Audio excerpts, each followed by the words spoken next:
우리는 정말 두려움으로 가득 찬 세상에서 살아가고 있습니다. 코로나19로 인해서 무려 6개월 이상 혹 내가 확진이 되면 어떡하나 하는 그런 두려움 속에 6개월을 지나왔습니다.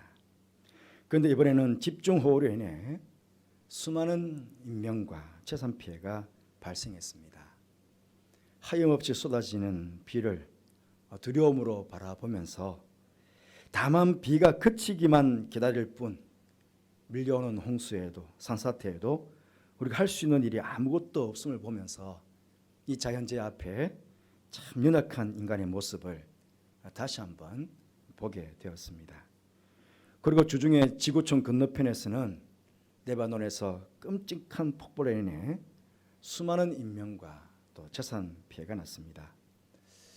이 아랍 국가들 중에 유일하게 기독교 인구가 그 인구의 40%가 넘는 나라입니다. 전체가 다 아랍, 다 이슬람을 믿잖아요. 그런데 유일하게 이 레바논만큼은 기독교 인구가 아랍 인구가 50%가 넘고 그런데 기독교 인구가 40%가 넘는 그런 나라예요. 그게 참 안타까웠습니다. 여러분, 이런 폭발이 우리나라에서 일어나지 말라는 법은 있겠습니까? 한 번씩 생각해 보면요, 지금 우리 서울 이 땅 밑에 가스관들이 다 연결되어 있습니다. 이 가스가 만약 폭발한다면 어떻게 될까요? 생각해도 참 끔찍하지요. 하루에도 이런저런 사고로 수많은 사람들이 목숨을 잃고 있습니다. 정말 한치 앞을 내다볼 수 없는 그런 시대에 연약한 인간의 모습으로 혹 언제 일어날지도 모르는 그런 일들로 인해 두려움을 가지고 우리는 이 땅을 살아가고 있는 것입니다.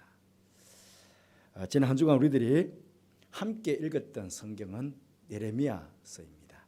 아마 이번 주까지도 계속 읽게 될 텐데요. 이번 다 읽고 오셨죠. 저는 말씀을 읽어오는 중에 오늘 본문의 말씀을 읽으면서 이런 두려운 시대에 정말 우리가 의지해야 될 분은 하나님 한 분밖에 없구나 하는 사실을 다시금 되새기면서 여러분과 함께 말씀을 나누려고 오늘 말씀을 준비하게 되었습니다. 오늘 말씀은 정확하게 두 부류의 사람이 거기에 나옵니다. 사람을 의지하는 사람과 하나님을 의지하는 사람.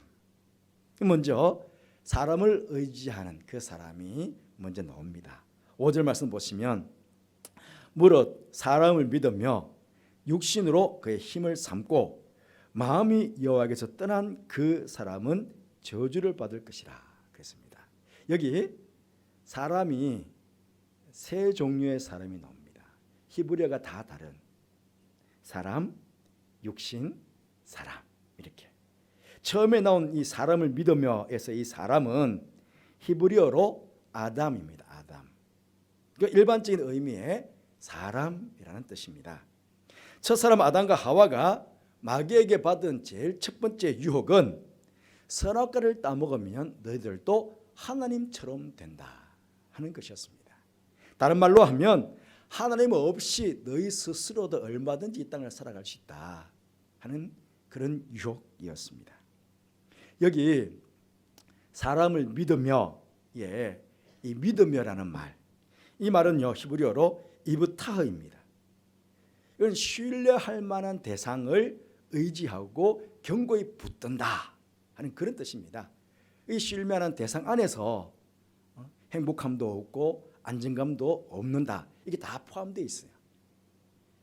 그런데요 7절 말씀해 보시면 여호와를 의지하며, 이 의지하며도 사람을 믿으며가 이브타흐였잖아요. 그런데 이 의지하며도 히브리어는 이브타흐입니다. 그 5절 말씀에 믿으며도 이브타흐, 7절 말씀에 의지하면서도 이브타흐. 그럼 뭐입니까? 믿는다와 의지한다는 말은 같은 말이라는 것입니다. 절대적으로 하나님을 믿고 하나님을 의지하고 견고하게 붙잡는 가운데 하나님 안에서 행복함과 안정감을 누려야 되는데 아담인 사람은 사람을 하나님처럼 믿고 의지한다는 것입니다. 사람이 하나님을 믿고 의지해야 되는데 아니요. 사람이 오히려 사람을 하나님처럼 믿고 의지한다는 것입니다. 이렇게 하나님을 믿지 않고 사람을 믿는 사람이 저주를 받는다는 것입니다. 여러분, 어떤 것이 저주겠습니까? 많은 예를 들 수 있겠지만 사람을 굳게 믿다가는 우리 믿는 도끼에 발등 찍힌다 하는 말 있지 않습니까?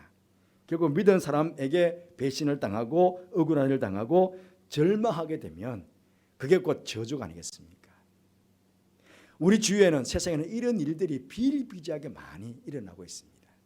그렇잖아요. 하지만 하나님께서는 신실하신 분이시기 때문에 우리 믿음에 절대로 하나님은 배반치 아니하시는 분이시다 하는 것이죠. 거기에 또 사람을 믿으며 육신으로 그 힘을 삼고 그랬습니다. 이 육신이 나오잖아요. 이 육신은 히브리어로 마르사라는 말인데요. 하나님의 전능하심에 대조되는 연약함과 결함을 가진 사람 이런 뜻입니다. 육신은 연약함과 결함을 가진 사람 이런 뜻인데요. 물론 여러분, 사람은요 자신의 힘으로 능력으로 제법 많은 일들을 할 수 있습니다. 그렇잖아요. 하지만 사람의 능력과 하나님의 능력이 비교가 될 수 있겠습니까? 사람의 힘으로 뭔가 대단한 것을 세운다고 하지만 이번 홍수 한번 보십시오. 홍수에 다 쓸려가 버리고 맙니다. 지진과 같은 자연재해에 허무하게 다 무너지지 않습니까? 눈에 보이지 않는 조그만 바이러스, 눈에도 보이지 않는 그 바이러스에 목숨을 빼앗기기도 하고 그 눈에도 보이지 않는 그 바이러스에 두려워서 떨고 있는 우리 연약한 모습, 이게 우리 인간 아닙니까? 그런데 이 인간은 우리가 이 힘을 의지한다는 거예요. 세 번째 나온 하나님을 떠난 그 사람에서 그 사람은요 히브리어로 게베르, 아담이 아닙니다. 여기는 게베르입니다. 뜻은 강한 자 혹은 용사를 뜻합니다. 이 사람은 그 마음이 하나님에게서 떠난 사람이기 때문에 그 마음에 하나님이 없잖아요. 그 눈에는 하나님의 안중에도 없어요. 그럼 누가 최고입니까? 자기가 최고예요. 자기가 최고. 아주 교만이 하늘을 찌르는 사람입니다. 자신이 가진 권력을 대단한 것처럼 믿고 있어요. 자신이 가진 재물을 아주 대단한 것처럼 믿습니다. 자기가 가지고 있는 지식을 아주 대단한 것처럼 믿고 아나무인처럼 그렇게 교만하게 구는 사람이 있습니다. 아주 자기가 강한 자라고 그렇게 자부하지요. 여러분, 다윗을 잘 알 것입니다. 이 다윗은 하나님께서 내 마음에 합한 자라 그렇게 인정해 주실 만큼 평생 참 하나님 믿고 하나님 의지했던 그런 왕이었습니다. 그래서 하나님께 복을 많이 받았죠. 왕위도 든든하게 세움받았고 또 그 나라가 그 근동에서 가장 부강한 나라가 되었습니다. 그런데 이런 다윗도 실수를 합니다. 뜬금없이 인구조사를 하게 됩니다. 그것도 군사가 몇 명이나 되는지 그 조사를 시킨 겁니다. 아니, 왕이 인구조사를 하는 것, 또 군대 군사가 몇 명 되는지 조사하는 것, 이게 왜 죄가 될까요? 어찌 보면 당연한 것 아닙니까? 왕이니까. 내가 다스리고 있는 이 나라에 백성들이 몇 명 되는지, 군사가 몇 명 되는지 그거 조사하는 게 왜 죄가 되냐는 겁니다. 하지만 여러분, 이것은 다윗이 교만해져서요 자신이 아주 강하고 위대한 왕임을 과시하고 싶어서 그렇게 한 것입니다. 그러다 보니 이제는 하나님보다 수많은 자신의 군대를 더 의지하는 그런 꼴이 되게 된 것입니다. 그래서 역대상 21장 7절 말씀 보시면 하나님이 이 일을 악하게 여기사 이스라엘을 치셨다고 합니다. 다윗에게 이스라엘을 치실 때 세 가지 재앙을 내릴 거니까 택하라고 그러셨어요. 3년 동안 기근을 당할지, 석 달 동안 적군들에게 피하여서 쫓겨다닐지, 아니면 사흘 동안 전염병으로 백성들이 죽임을 당할 것인지, 이 세 가지 중에 하나를 택하라 그랬는데 다윗은 사흘 동안 전염병을 당하겠다고 택했어요. 무려 사흘 동안 자신이 그렇게 믿고 자랑했던 군사들 7만 명이 죽임을 당합니다. 사흘 동안. 내가 그렇게 믿고 의지했던 군사가 단 사흘 만에 그것도 전염병으로. 하나님을 의지하지 않고 군대를 의지하면 아무리 군인이 많고 무기가 많을지라도 아무런 소용이 없다는 것을 하나님께서 다윗에게 다시금 각인을 시켜준 것입니다. 사람만 믿고 사람의 힘만 의지하고 하나님은 안중에도 없는 그런 교만한 자는 저주를 받게 되는데, 그 저주에 대해서 6절 말씀에서 그는 사막의 떨기나무 같아서 좋은 일 오는 것을 보지 못하고 광야 간조한 곳 근근한 땅 사람이 살지 않는 땅에 살리라. 그렇게 저주의 말씀을 내리셨어요. 여러분, 사막의 떨기나무 그렇게 딱 생각했을 때 뭐가 떠오르십니까? 아주 바짝 마른 장작과 같은 그런 모습이 떠오르지 않습니까? 그 좋은 일 오는 것을 보지 못한대요. 예, 하나님께서 주시는 놀라운 은혜와 복을 그는 그의 삶의 자리에서 하나도 열매로 맛볼 수 없다는 것입니다. 얼마나 비참합니까? 자신의 삶의 자리에서 하나님이 주시는 은혜와 복을 하나도 맛볼 수 없다니요. 그것보다 더 저주스러운 일이 어디 있습니까? 이런 사람이 살게 되는 땅에 대해서도 세 가지를 묘사합니다. 첫째는 간조한 곳이라고 하는데요, 히브리어로는 하레림이라는데 뜻은 타다, 수치되다. 하나님의 진노의 불로 완전히 살라버려서 바짝 비틀어진 마른 땅, 불로 다 타버렸으니까 뭐가 있겠습니까? 그렇잖아요. 그런 땅. 그 다음 두 번째로는 근근한 땅입니다. 히브리어는 멜레하라는 단어인데요, 뜻은 소금기가 있는 불모지. 소금기가 많은 땅이니까 그 누가 살 수 있겠어요, 그 땅에. 그리고 세 번째는 사람이 살지 않는 땅, 히브리어는 테세브인데요, 사람이 도무지 살 수 없는 그런 황무지. 그가 사는 땅이 그렇다는 것입니다. 이렇게 사람이 살 수 없는 땅에 대해서 이 세 가지를 삼중적인 의미로 말씀하신다는 것은 아주 강조하기 위해서 주님께서 쓰신 것 아니겠습니까? 결국 하나님을 떠나서 사람을 믿고 인본주의로 살아가는 사람들은 삶 자체가 결국 하나님께 저주를 받게 되고 하나님의 은혜와 복을 그 어떤 것도 받을 수 없는 그런 삶을 살게 된다는 것입니다. 그러니 그 인생은 피폐해질 수밖에 없지 않겠습니까? 하지만 이에 반해서 하나님을 의지하는 사람이 나옵니다. 7절 말씀 보시면 그러나 무릇 여호와를 의지하며 여호와를 의뢰하는 그 사람은 복을 받을 것이다 그랬습니다. 조금 전에 보았지만 여호와를 의지하며, 이 의지하면은 앞쪽에 사람을 믿음에 했을 때 그 믿음과 같은 이브타라고 그랬죠. 같은 뜻입니다. 하나님을 절대적으로 믿는다는 뜻입니다. 하나님을 절대적으로 믿고 하나님을 꼭 붙잡고 이 하나님 안에서 행복함과 안정함을 누리기를 작정하는 사람, 그 사람은 복을 받게 된다는 것입니다. 그리고 여호와를 의지하며 여호와를 의뢰하는 그 사람이 그러는데요, 여기 의뢰하는 이라는 뜻은요, 앞쪽에는 이브타였는데 이거는 미브타예요. 그에게 소망을 둔다, 하나님께 소망을 둔다는 뜻인데, 그런데 이게 이브타나 미브타나 다 같이 의지한다, 의뢰한다, 그런 뜻이 다 포함되어 있는 거예요. 그러니 이 하나님을 의지한다, 의뢰한다 하는 것은 하나님을 꼭 붙잡는다, 하나님을 꼭 의지하고 붙잡는다는 거잖아요. 그걸 바꿔 말하면 하나님께 자기의 전 삶을 맡긴다, 나의 전 삶을 하나님께 맡긴다 하는 뜻이 아주 강하게 지금 이건데 내포되어 있다 하는 것입니다. 성경에 보시면 하나님을 의지하라 하는 말씀도 많지만 하나님께 맡겨라 하는 말씀도 참 많이 나와 있습니다. 여러분, 사람은요, 우리가 온전히 맡길 수 있을 만큼 절대로 안전한 존재가 아닙니다. 그렇잖아요. 그러나 하나님께서는 우리가 무엇을 맡기든지 가장 안전한 분이십니다. 믿음이 없으면 맡길 수가 없습니다. 믿기 때문에 맡길 수가 있는 것입니다. 그래서 특히 우리가 우리 인생 하나님께 맡기면 하나님께서 이제 우리 인생을 책임져 주시는 것입니다. 여러 구절에서 한번 볼까요? 시편 37편 5절 말씀 보시면 내 길을 여호와께 맡기라. 그를 의지하면 그가 이루시고 그랬습니다. 길을 맡기라는 것입니다. 네 가는 길을. 시편 55편 22절 말씀과 똑같습니다. 똑같은 말씀으로 내 길을 여호와께 맡기라. 그를 의지하면 그가 이루시리고 또 말씀하십니다. 잠언 16장 3절 말씀 보시면 너의 행사를 여호와께 맡기라. 네가 하고 있는 모든 일들을 다 여호와께 맡기라는 것입니다. 그러면 내가 격려하는 것이 이루어질 것이다. 베드로서 5장 7절 말씀 보니 너희 염려를 다 주께 맡기라. 염려도 맡기라는 것입니다. 길도 맡기고 일도 맡기고 네 속에 있는 염려까지도 다 맡기라는 것입니다. 왜? 그가 우리를 돌보시기 때문에.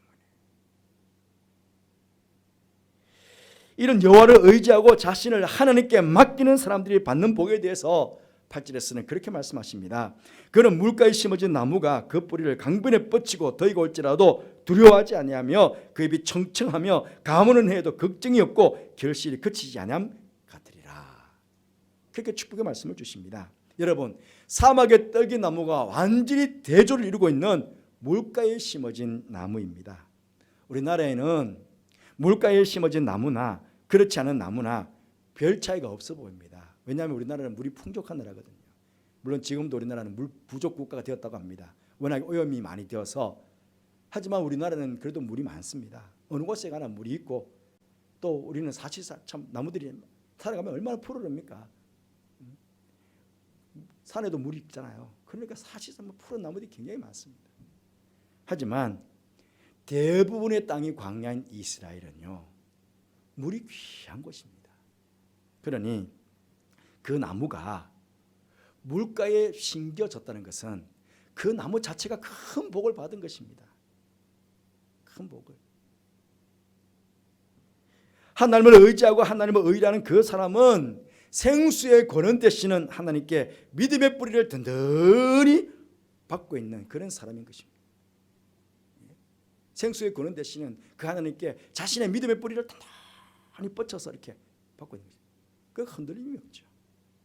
대가 와도 가뭄이 와도 고통과 환난이 와도 두려워하거나 걱정할 필요가 없다는 것입니다. 왜? 만복의 권원 되시는 생수의 권원 되시는 그 하나님께 자신의 믿음의 뿌리가 단단히 내려가 있으니까. 저주받은 사람은 좋은 일 오는 것을 보지 못하지만 축복을 받은 사람은 어떠한 상황 가운데서도 하나님의 은혜와 복을 받고 결실을 보게 된다는 것입니다. 이번에 코로나19로 또 집중호우로 많은 사람들이 경제적으로 손해를 보았습니다. 또 수많은 가수원과 논밭에서는 이제는 결실할 수 없게 되었습니다. 완전히 쑥대밭이 되었습니다. 또 많은 사람들이 목숨을 잃었습니다. 참으로 안타까운 일이 아닐 수 없습니다. 무엇보다 인명과 재산 피해를 당하신 분들을 위로해 주시기를, 복구할 수 있는 힘과 용기를 주시기를 우리 하나님께 최선을 다해서 기도해야 되겠습니다. 그리고 어려움을 당한 분들을 위해 돕고 섬길 수만 있다면 우리도 마땅히, 우리 교회도 마땅히 이제 앞으로 최선의 노력을 해야 할 것입니다. 이런 가운데서 우리가 생각해 볼 수 있는 것은요, 이런 피해를 보시는 분들 중에 혹 하나님을 의지하는 분들이 계시지 않았을까요? 사람을 의지하는 사람만 피해를 당하고 하나님을 의지하는 사람은 하나님께서 다 보호해 주셔서 코로나와 비 피해로부터 아무도 당하지 않았다. 우리는 그렇게 말할 수 없습니다. 분명히 하나님을 의지하는 사람들 중에도 피해를 보신 분들이 있으실 것입니다. 마을 전체가 지금 동네 전체가 물에 잠겼는 데가 많습니다. 여러분 전국을 다녀보시면 알지만 마을마다 교회가 다 있습니다. 교회도 이번에 아마 큰 피해를 본 교회가 많을 것입니다. 그리고 레바논에서도 그 폭발 가운데 많은 기독교인들이 목숨을 잃고 또 피해를 보았을 것입니다. 이런 상황 가운데 우리가 신앙인의 관점에서, 신앙적인 관점에서 생각해 볼 것이 있다는 것입니다. 분명히 이번 폭발로 인해서 하나님을 의지하는 사람들도 눈에 보이는 과실이나 곡식들, 결실을 얻지 못할 수 있습니다. 하지만 하나님을 우리가 하나님만 의지하게 되면 합력하여 선을 이루시는 하나님께서는 또 다른 결실들로, 그 가운데 피할 길도 주실 것이고 또 다른 예비하신 은혜로 위로도 주실 것이며 혹은 극복할 수 있는 힘과 용기도 허락해 주실 것입니다. 그래서 그런 어려운 가운데서도 하나님의 은혜를 체험해 볼 수 있는 그런 복을 허락해 주실 것입니다. 그 말 있지 않습니까? 고난당하는 것이 내게 유익이었다. 고난당하는 것이 내게 유익이었다. 내가 지금까지 맛보지 못했던 하나님의 그 은혜와 나는 분명히 우리 가족들이 생명을 잃었고 내가 애써 땀 흘려 노력했던 저 과수와 저 벼이삭들이 다 지금 흙탕물에 다 결실할 수 없었지만은 하지만 그러나 내가 지금까지 맛보지 못했던 또 다른 하나님의 은혜가 내 가운데 임했다고. 그래서 이 고난당한 것이 나에게 유익이 되었다고 분명히 그렇게 간증할 수 있도록 하나님께서 복을 주실 것이라는 것입니다. 이게 우리의 믿음이라는 것입니다. 여러분, 시시각각 오는 환난과 어려움들은 분명히 우리를 두렵게 합니다. 하지만 그런 가운데서도 정말 우리가 하나님을 의지하고 하나님 의뢰하는 가운데 우리가 전 삶을 하나님께 맡기게 된다면 분명히 생수의 구원 되신 하나님께서 우리에게는 임마누엘 되십니다. 그래서 어떠한 환난과 어려움 속에서도 우리를 보호해 주실 것이고 또 지켜주실 것이고 아니면 그 어려움과 환난을 당한 가운데서도 또 다른 새로운 은혜들로 힘과 용기를 혹은 극복할 수 있는 힘과 믿음을 허락해 주실 것입니다. 그래서 하나님을 저주받는 사람들은 어떤 좋은 결실도 보지 못하지만 우리는 주님이 주시는 결실로 인해서 행복하고 만족된 감사한 그런 삶을 살게 될 것입니다. 이것이 바로 성도들의 소망이요 성도들의 믿음인 것입니다. 이 사실을 굳게 믿으시면서 꼭 하나님을 의지하고 하나님을 의뢰하는 그런 복된 삶을 살아가시는 저와 여러분이 되시기를 간절히 바라겠습니다. 기도하겠습니다. 주님, 이 땅에는 사람의 힘만 의지하는 사람과 또 하나님만 의지하고 믿는 사람들이 있습니다. 오늘 여기 머리를 숙인 저희 모두 하나님만 의지하고 의뢰하는 저들 되게 해주시고 그래서 어떠한 환난과 어려운 가운데서도 우리와 함께 하시는 하나님 은혜를 체험하고 좋은 것으로 결실을 보는 그런 축복된 인생을 살아가는 우리 모두가 될 수 있도록 축복하여 주옵소서. 이 땅 가운데 물피해로 인해서 또 코로나19로 인해서 슬픔을 당한 가정들 또 큰 소실 분들이 많이 계십니다. 주님 은혜를 베풀어 주시고 위로해 주시고 또 삶의 용기와 희망을 주셔서 극복해 나갈 수 있도록 도와주시고 이 민족 우리 대한민국이 거뜬히 이 어려움들을 이겨나갈 수 있도록 주님 도와주옵소서. 함께 하시는 께 감사를 드리며 예수님 이름으로 기도드리옵나이다. 아멘.